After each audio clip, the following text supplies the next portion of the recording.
Olá pessoal, vamos começar aqui mais uma edição do Pode Incluir. Hoje eu vou receber aqui o Franklin Reis, Dr. Franklin. Mas antes, pessoal, vocês se inscrevam no nosso canal, deixem o seu like, o seu comentário, que é muito importante no nosso canal para poder crescer também aí no número de inscritos. Dr. Franklin, seja bem-vindo ao nosso Pode Incluir. Edmar, eu que te agradeço o convite, boa tarde e vamos lá. Franklin, você formou na Universidade de Juiz de Fora. Isso, eu me formei na Universidade Federal de Juiz de Fora para medicina. Eu me formei no ano de 2012 e eu fiz psiquiatria depois na FAMERP, que é na Faculdade de Medicina de Rio Preto, né? E aí depois disso eu comecei minha vida profissional. Eu já havia começado como médico clínico, né? Como clínico geral. E aí, depois de 2019 pra cá, eu já trabalho somente como psiquiatra. Você trabalha na onde hoje? Hoje eu tenho consultório em Ribeirão Preto, eu tenho um vínculo público em Franca e eu trabalho também no CER de Morro Agudo, né? Que é o Centro de Especialidade de Reabilitação, juntamente com uma PAI em Morro Agudo, que é São Paulo, ali, próximo de Ribeirão. Sim. Você fala vínculo público, você quer dizer que você trabalha no... Sou funcionário público, eu tenho um concurso público, isso, em Franca. Então, assim, eu vou lá, eu tenho uma carga horária lá. E também tenho a minha carga, trabalho numa instituição filantrópica, né? Que é do Centro de Especialidade de Reabilitação. E no meu consultório. Agora eu vou entrar numa situação aqui que... Não sei se você vai querer dizer sobre isso, falar sobre isso, mas é bom a gente poder explicar. Quando eu falei com você pra gente poder agendar... Você disse que está fazendo fisioterapia. O que aconteceu com a sua saúde? O Edmar, eu acho que o convite me é feito para que eu pudesse falar sobre isso. Então fica tranquilo. Qualquer pergunta que você tiver, fica tranquilo sobre isso. E é até do meu interesse. Eu brinco que depois dessa situação e desse período, um dos motivos que eu falei, olha, quando eu retomar, eu não posso deixar essa história de lado. Porque essa história não é uma história fácil, é uma história difícil. Não foi um período fácil, foi um período bem difícil. Mas que, por mais que tudo no início estivesse tão desorganizado, tudo depois foi dando tão certo, que se eu puder compartilhar essa história com outras pessoas e trazer um pouquinho de força para as pessoas que passam períodos semelhantes, que tenham familiares que passam por momentos semelhantes, para mim isso talvez seja um dos porquês que eu busquei tanto quando eu tive esse problema de saúde. Eu tenho uma doença rara, que é chamada coproporfiria, que é uma doença genética, é uma doença rara. E eu tenho um subtipo que é um subtipo mais raro dentro da doença rara. Então, assim, se a gente for olhar hoje, no Brasil, a gente pegando assim, números europeus e passando para o Brasil, que é uma doença mais comum na Europa. Se tiver difícil de entender, você me para que eu explico novamente. Não, tá tranquilo. Tá tranquilo. E aí, é bem provável que talvez o subtipo que eu tenho da porfiria, esse ano no país, no Brasil, talvez tenha 4 a 5 casos novos. Então, assim, numa população de 220 milhões de habitantes, 4 a 5 casos, eu fui um desses casos. É bem baixo o número, né? Então, foi isso que começou. E isso desencadeou um quadro neurológico. Eu não peguei aqui, você falou o nome dela, qual é o nome dela mesmo, pra gente poder...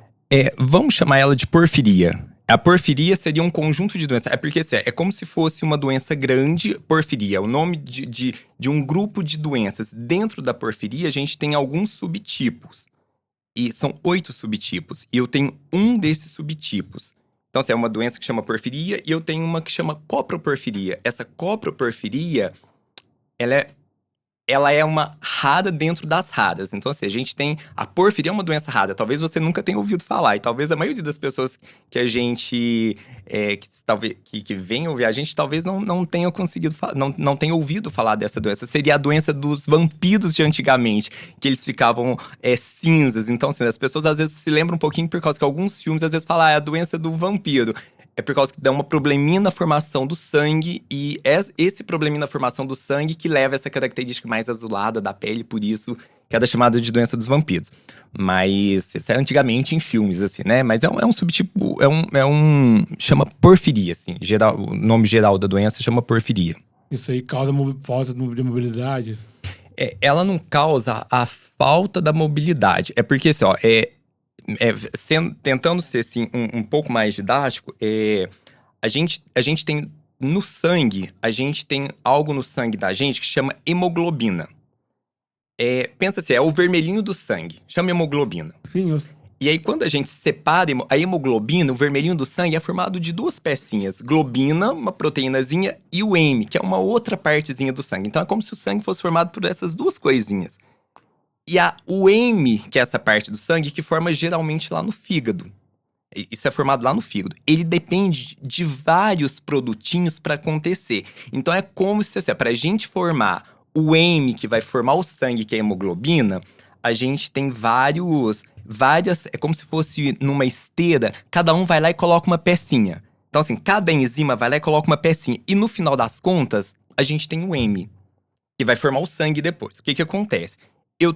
O meu organismo tem um defeito em uma dessas partezinhas. Só que esse defeito não significa que ele não funciona, ele é funcionante. Porém, eu tive 2 infecções em seguidas num curto espaço de tempo. E tomei mais algumas medicações que eu não poderia tomar porque eu não sabia que eu tinha essa alteração. Eu nunca soube. Na verdade, eu fiquei sabendo depois que eu adoeci. E aí que veio, aí que eu fui diagnosticado, e aí veio o diagnóstico. E aí o que acontece? Quando tem essa produção do heme, e eu tenho essa partezinha que não é muito bem colocada, porque essa enzima não funciona direito, ela, igual hoje, ela tá funcionando. Porém, eu tenho que ficar atento com infecções, com várias coisinhas. E eu tenho que tomar algumas medicações que talvez eu não… que eu não possa tomar, e eu sei quais são essas medicações. Como eu, na época, em dezembro, que aconteceu isso, eu não sabia, eu tive um quadro de virose, praticamente um ano, viu, Edmar? Foi no dia 10 de dezembro que tudo começou. Eu tive um quadro de virose no dia 10 de dezembro. Fez um ano, fez aniversário agora. E mais ou menos uma semana depois eu peguei dengue. E juntamente com essas 2 doenças, que são 2 infecções, eu comecei a usar medicações para dor, porque eu passei a ter dor. Várias dessas medicações são medicações que eu não poderia utilizar. E isso desencadeou. E aí, como eu não sabia, os médicos que me atendiam não sabiam, ele vai acumulando um produto que é tóxico para o organismo. Então, vai aumentando a toxicidade dentro do meu organismo. Sem saber, eu tinha tido 2 infecções que já alterou o funcionamento dessa partezinha lá do fígado. E, ao mesmo tempo, eu tinha esses produtos tóxicos que estavam sendo formados. E esses produtos tóxicos que, mais ou menos, que intoxicaram os neurônios do meu corpo e fez eu perder todos os movimentos. Então, assim, aí eu perdi todos os movimentos. Eu tinha só o movimento do pescoço. Foi o único movimento que ficou durante um bom período de tempo. Aí você falou uma coisa que eu preciso te perguntar. Até pra gente fazer isso como um alerta pra população. Que remédio foi que você tomou que você não podia tomar e causou tudo isso? Tá. Então, assim, a gente tem uma lista de medicações. Então, assim, tem várias sociedades europeias, vários países, Estados Unidos, a Suíça, a França, que eles têm as listas praticamente de todas as medicações. E dentro dessas listas de todas as medicações que tem umas que a gente chama de medicações porfirogênicas. Ou seja, não é que elas causam a porfiria. Elas mexem lá no sistema de enzimas e facilita que ocorra doença. Então a gente não usa. Se eu sei que aquilo pode causar, então eu não vou usar. Ah, Frank, mas você vai usar uma vez e vai acontecer? Não. É como se são várias coisas que tem que acontecer ao mesmo tempo para que no final tudo dê errado. Então, assim, por isso que é uma doença rara, que é muito difícil de desenvolver ela apresentar os sintomas. Então, assim, olha, das medicações que eu usei, embora, assim, eu não estou falando que as pessoas não podem usar essas medicações, as pessoas podem usar essa medicação. Eu, no meu caso, hoje eu não posso usar, mas eu sempre usei essas medicações. Uma delas é muito conhecida, é o dipirona. Você conhece o dipirona, né? Todo mundo conhece. Todo mundo conhece. Então, eu sempre usei dipirona e pra mim, uma dorzinha de cabeça, um quadro febril, eu sempre usei. Eu nunca tive problema nenhum. A grande questão agora foi que eu vim usando não somente dipirona. Eu vim usando dipirona, eu vim usando alguns tipos de antibiótico por causa do quadro viral, do quadro de virose que eu tive, que foi necessário antibiótico, isso bem no iniciozinho, antes de saber qualquer coisa. E aí eu usei uma outra que também talvez você tenha já ouvido falar, que é para uma dor mais forte, que chama Tramadol, que é o Tramal. E esse, Isso eu não conheço. ele é uma dor mais forte, assim. Num quadro de dor, o dipirona é um analgésico, esse é um opioidezinho, então no quadro de dor é uma dor mais forte. Então, esse especificamente, eu tenho um grupo de pacientes que tem a mesma doença que eu tenho, e a gente percebe que esse é um grande causador de crises. Eu tive uma crise, é como se ele foi provavelmente… Eu tava com 2 infecções muito em seguidas, né? Um quadro de dengue, o quadro de virose, e eu usando essas medicações. E o Tramadol, que é o Tramal, eu usei muito porque eu tava com muita dor abdominal, que é a pior dor que eu já senti na vida, e eu usava assim, de horário. E provavelmente isso intensificou o quadro. Mas o quadro esse começou em dezembro. Eu fui ter esse diagnóstico em março, final de março. Final de março e início de abril. Aí, mas antes de você ter essa doença, você acabou se formando, fez toda essa parte aí de medicina, mas depois você desenvolveu essa questão, isso continua trabalhando do mesmo jeito? Você vai lá, dá plantão do mesmo jeito? Não. Sem dificuldade? Não, Edmar, eu me afastei totalmente das minhas atividades. Então, assim, eu encontro-me afastado de todas as minhas atividades de trabalho. Até mesmo porque não dá tempo, porque eu brinco que hoje eu vivo e eu retirei esse ano para reabilitação. Porque assim, a chance logo em seguida acontecer, como eu perdi todos os movimentos, então assim, quanto mais rápido eu conseguisse fazer a reabilitação, e quanto mais eu aproveitar esse tempo inicial, a chance de recuperação é bem melhor. E foi isso que eu mergulhei nesse ano. Então assim, eu tô longe do trabalho, eu vou voltar, se Deus quiser, no início dos próximos meses do próximo ano, né? Provavelmente fevereiro, eu vou estar retomando uma carga horária de trabalho. Vou devagarzinho, né? Porque eu ainda vou continuar a reabilitação, que eu ainda preciso de reabilitação, mas eu vou voltar. E esse ano eu estive afastado.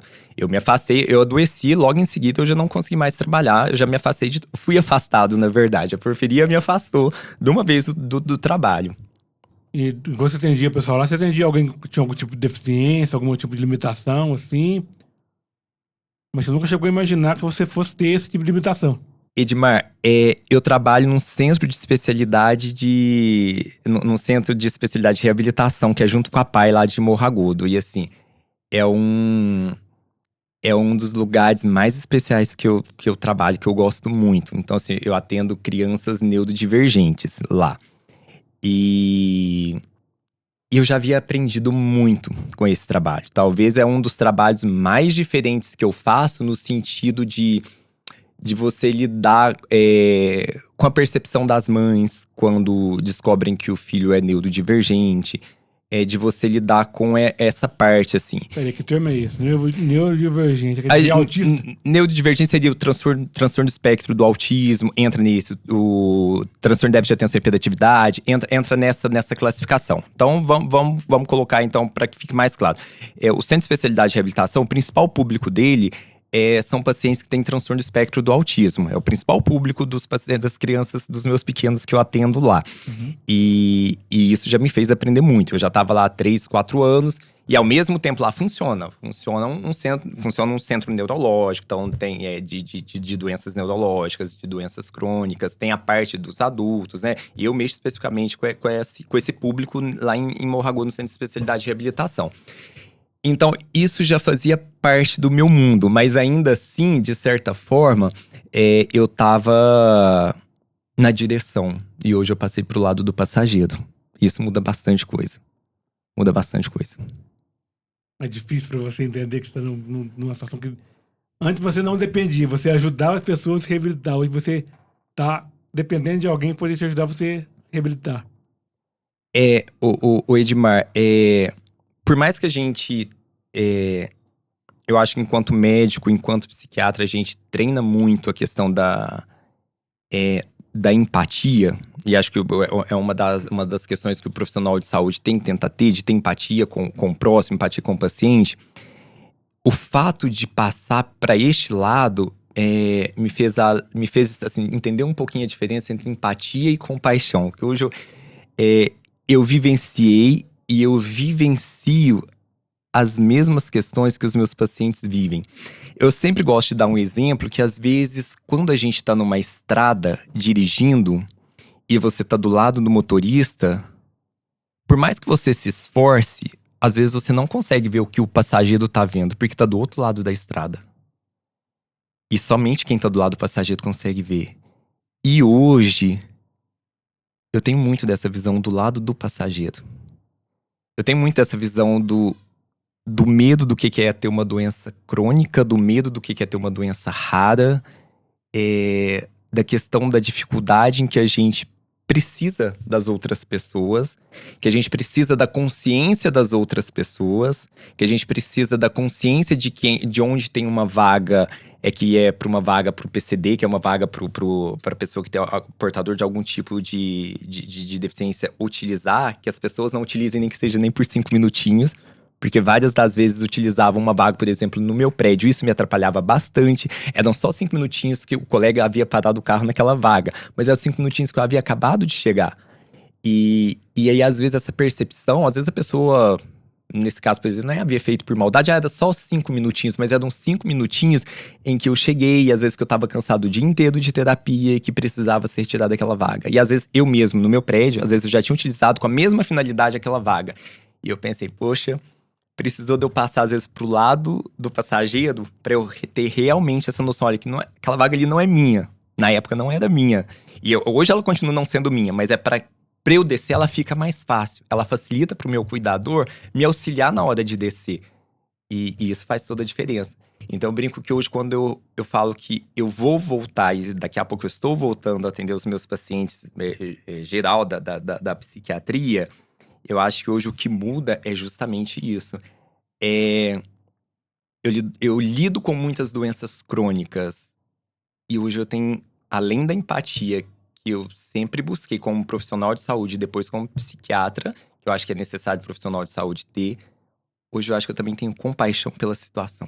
Hoje eu acho que eu vivo do mesmo amor, do mesmo problema que a maioria dos meus pacientes vivem. Você quer dizer, então, que antes você não tinha essa experiência. Hoje você tendo essa experiência de ter alguma dificuldade, alguma deficiência, você está vendo o quanto que as pessoas sofrem por ter essa dificuldade de mobilidade reduzida, inclusive. Sim, eu acho que experiências a gente adquire ao longo da vida, com o tempo passando, com a questão de da maturidade mesmo. Porém, essa minha experiência nesse momento, além da empatia que eu já tinha enquanto profissional de saúde, enquanto médico, enquanto psiquiatra, hoje eu tenho também essa compreensão mais próxima do que realmente essas pessoas vivem. O grande exemplo que eu sempre tenho é de estar num carro, e quando você está no carro, você está dirigindo o carro, você quer que a viagem seja legal para você e para o passageiro, que seja uma viagem segura, que seja uma viagem bacana. E nesse momento, eu passei pro lado do passageiro. Então, assim, em cada momento eu tinha um motorista diferente junto comigo. Seja médicos, que seja meus terapeutas, fisioterapia, terapeuta ocupacional, fonoaudiólogo. E isso aumentou a minha vivência. Eu brinco, Edmar, que eu já te disse que a maturidade traz muita experiência. Porém, eu duvido muito, eu te falo isso assim de coração, eu duvido muito que os meus cabelos brancos que estão chegando e vão chegar, você tá olhando, mas estão chegando e vão continuar chegando, talvez eles não me trouxessem essa experiência que eu tive ao longo desses 12 meses. Experiência, por mais difícil que tenha sido, é uma experiência de crescimento. Eu não acho que o sofrimento Eu não acho que a gente precisa sofrer pra aprender. Eu não sou masoquista, tá bom, eu preciso sofrer. Não acho. Eu acho que se eu tiver alguma coisa que eu não conseguir sofrer, eu vou tentar não sofrer pra eu aprender. Eu acho que essa é a questão. Mas o sofrimento, quando ele vem e você não consegue formas de evitá-lo, é um sofrimento inevitável que você vai ter que passar obrigatoriamente por aquilo. Eu acho que eu tenho que utilizar ele de uma forma. E desde que eu fiquei doente, eu falei que a forma que eu ia utilizá-lo seria de crescer. E de crescer pra vida, cara. E quando eu cresço pra vida, eu cresço pros meus pais, eu cresço pras pessoas que eu amo, eu cresço pros meus pacientes. E é esse o objetivo, de eu tentar me tornar um ser humano bem melhor do que eu já consegui ser. Vou te fazer uma pergunta agora, que é uma pergunta que eu vivo isso no meu dia a dia. Eu já vi isso acontecer várias vezes. Mas como que é pra como que é pro Franklin hoje sair, ir num barzinho, ir em algum local assim, e a pessoa, em vez de olhar pra você, olhar pra quem tá te acompanhando e falar: ah, o que ele tá querendo, o que ele vai precisar? Ou se não, olhar com você com uma maneira sabe, reparando pra você: nossa, coitado dele, com essa situação, nossa, um médico dessa maneira. Já teve isso com você? A pessoa teve olhar com você meio que com dó de você? Por causa da sua situação, de hoje, da sua situação. De hoje, não tempo atrás, de hoje. Sim, o Edmar, isso acontece. Isso acontece, isso já aconteceu às vezes, eu chegar em algum restaurante e as pessoas já olhar pra quem tá do meu lado pra perguntar. Uma característica minha. Bom, se eu cheguei pra conversar, eu já vou cortar e eu já falo. Então, assim, aí a pessoa já direciona a atenção pra mim. Mas eu uso uma órtese, né? Não sei se você reparou, eu uso uma órtese rígida, né? Que facilita eu caminhar. No início, Edmar, assim que tudo começou e assim que eu voltei a dar os primeiros passos, eu tinha que me manter olhando pro chão com medo de tropeçar. Então, assim, hoje eu já tô mais tranquilo, tanto é que eu vim olhando aqui. De longe eu já vim olhando pra você, porque já não tenho mais esse medo de tropeçar. Meu cérebro já entende mais ou menos as diferenças de piso, de altura e tal. Mas no início, assim, eu percebia. E eu percebia também que as pessoas iam olhar. As pessoas iam ter esse olhar. Na maioria das vezes, o Edmar, o que eu percebo assim, é que as pessoas às vezes olham como curiosidade mesmo. Fica uma curiosidade, nossa, mas o que é aquilo? O que é aquilo outro? E assim, criança você ainda entende, né? Mas você vê adulto olhar. Mas eu queria muito encarar esses olhares. Eu já levei isso em terapia psicológica, eu já levei isso porque assim, eu não vi a hora de eu poder andar e olhar pra frente pra eu encarar esses olhares, porque eu sei que esses olhares eu vou ter ao longo da vida. Não, eu falo assim, não basta a pessoa olhar. Quando eu chego assim, vamos supor, você tá ali no barzinho. Aí eu sou o garçom, aí eu olho pro rapaz aí te acompanhando, olho pra ele e falo: não, o que o rapaz vai, o que o Frank vai querer? Nossa, isso me mostra de raiva quando a pessoa olha pra mim, olha pra quem tá acompanhando assim, olha pra. Aí, ele vai querer o quê? Ana Paula já falou uma vez pra um garçom assim: não, olha pra ele, pergunta pra ele o que ele quer. E eu acho que cabe a gente, o Edmar, realmente falar isso. Sabe por quê? As pessoas, às vezes, têm até receio de… É porque são duas situações. Às vezes as pessoas têm até receio de fazer essa pergunta diretamente e de repente, obter resposta. Porque elas percebem que tem algo diferente. Mas será que eu posso perguntar pra isso que eu percebo de diferente? Então, às vezes, o posicionamento de falar: olha, eu mesmo posso fazer meu pedido. E isso é importante porque você educa aquela pessoa daquela forma, porque você pode ter certeza, numa segunda oportunidade com uma outra pessoa que tenha algum tipo de necessidade, talvez essa pessoa vá abordar de forma diferente, porque ela vai se lembrar: olha, aquele cliente que veio aqui, o Edmar no caso, ele falou isso, opa, então eu posso perguntar diretamente. E eu acho que isso é importante. As pessoas, de certa forma, elas não têm essa formação básica de como lidar. Se bem que quando você pensa em público, as pessoas talvez devessem lidar um pouco melhor. No meu caso especificamente, eu quis muito olhar de frente para as pessoas, porque eu já encarei isso como meu. Eu peguei e falei assim: olha, eu não sabia se eu ia voltar a andar. Eu não sabia e ainda não sei quais sequelas ainda vão ficar. Mas isso é meu, Edmar. Isso é meu. Isso é minha história de vida, é minha vida. A partir daí, o outro não me incomoda. A partir daí, pra mim, o outro não é problema nenhum. O que mais me incomoda é, como eu te disse, eu ver… Aqui em Passos, por exemplo. Aqui em Passos é muito comum você ver carros parados em vagas reservadas para pessoas portadoras de alguma deficiência, e as pessoas utilizando e sem utilizar aquele documento que comprova que você está lá. Isso pra mim é um desrespeito, porque as pessoas fazem isso deliberadamente. Não tem fiscal, né? Não tem fiscal. E isso é muito difícil pra gente, porque você sabe o que é você se planejar pra ir em algum lugar e às vezes você tem que percorrer uma distância muito maior, porque alguém parou na vaga e talvez esse alguém, mesmo que ele fale assim: olha, é um idoso, tá? Mas cadê o cartão? Não basta ser idoso. Eu tô no meu carro e hoje eu não trouxe minha plaquinha. Eu parei meu carro lá longe pra vir andando. Porque eu não acho justo. Por mais que eu esteja no meu carro, eu tenho uma plaquinha que tá no outro carro. eu não tô com essa plaquinha. Então, por exemplo, eu vou parar aonde eu tenho que parar. Aonde que eu posso parar, aonde que as pessoas param. E não vou utilizar nenhuma vaga se tiver destinada a mim. Então, eu sei que isso incomoda muito a gente, mas eu acho que a gente precisa lutar por isso. Inclusive, chegar e falar, olha, eu mesmo consigo fazer o meu pedido. Eu pode deixar que eu mesmo consigo fazer o meu pedido. Eu acho que isso é muito importante. É a gente tomar posse do que é da gente, ensinar o outro, porque às vezes esse outro também não tem esse conhecimento, não teve essa Franklin, vivência. deixa pra gente uma mensagem final, por favor. Ô Edmar, eu queria primeiro agradecer muito essa entrevista e que as pessoas tomem isso como uma forma de conforto, uma forma de lidar com os problemas e com as adversidades do cotidiano. A gente sabe como é difícil, mas é possível. A gente precisa ter fé, a gente precisa ter esperança, a gente precisa acreditar pra gente seguir, tá bom? E eu admiro muito o seu trabalho, pelo que eu já vi. Parabéns. Talvez a minha história de superação, mas quando eu vi a sua história, conhecendo desde menorzinho, você pode ter certeza que eu olhei pra você e falei, poxa, é uma inspiração pra mim, a forma como você lida com tudo e com as dificuldades, enfrentando e fazendo um trabalho muito bonito, tá? Obrigado. Pessoal, a gente conversou hoje com o Dr. Franklin, aqui no nosso Pode Incluir. Eu peço pra vocês também se inscreverem no nosso canal, deixar também o seu like. Ok, pessoal? Muito obrigado aí. Até a próxima oportunidade aqui do nosso Pode Incluir. Inscreva no nosso canal da Pai e passa daí. Um abraço, até a próxima.